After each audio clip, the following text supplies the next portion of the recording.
নমস্কার বন্ধুরা, কেমন আছেন? নিশ্চয়ই সকলে ভালো আছেন। আজকে ঘোষ কিচেনে নিয়ে এসেছি লাল নোটে শাকের চচ্চড়ি। এই চচ্চড়ি কিন্তু সকলের জন্য খুবই প্রিয়, কারণ এই লাল নোটে শাক খেলে খুবই রক্ত হয়। তাদের হিমোগ্লোবিন কম, তারা কিন্তু এই শাক খেতে পারে। লাল নোটে শাকের চচ্চড়ি বানানোর জন্য আমি গাছ থেকে লাল নোটে তুলে ভালো করে ধুয়ে নিয়ে তারপর নোটে শাকগুলোকে আমি কুচিয়ে নিয়ে ফেলেছি। লাল নোটে শাক বানানোর জন্য আমি প্রথমে ছোট বড়িকে ভেজে নেব।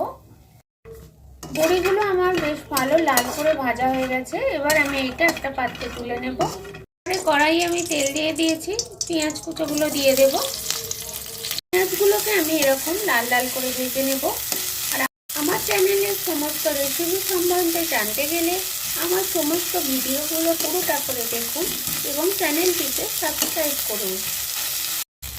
এবারে আমি এর মধ্যে দিয়ে দেব হলুদ গুঁড়ো, দেব স্বাদ মতো লবণ এবং ঝালের জন্য দিয়ে দেব হালকা। এবারে আমি শাকের সবজিগুলো এর মধ্যে দিয়ে দেব। সবজির মধ্যে আমি দিয়েছি আলু, শিম আর বেগুন। সবজিগুলো আমার ভাজা হয়ে গেছে। এই পজিশনে আমি দিয়ে দেব চিনি।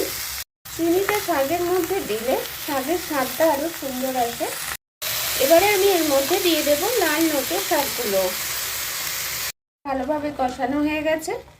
লাল নোটে শাক থেকে খুব বেশি জল বের হয় না, তাই আমি এর মধ্যে অল্প পরিমাণ জল দিয়ে দেব সবজিগুলো সিদ্ধ হওয়ার জন্য। জল দেওয়ার পর আমি এটা 10 মিনিট ফুটতে দেব। তার জন্য আমি এটা চাপা দিয়ে গ্যাসের স্পিডটা জোরে দিয়ে দেব, যাতে এটা ভালোভাবে ফুটে যায়। শাকের সবজিগুলো আমার প্রায় সিদ্ধ হয়ে এসছে।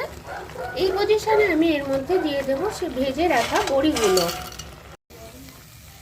এবারে লাল নোটের রেসিপি আমার রেডি, পুরোপুরি রেডি হয়ে গেছে। এই লাল নোটে গরম গরম ভাত দিয়ে কিন্তু খুব সুন্দর লাগে। আর লাল নোটেতে আয়রন আছে প্রচুর। এই নোটে শাক খাওয়াও উপকার। এরপর আমার সাথে দেখা হবে পরের ভিডিওয় পরের রেসিপি নিয়ে।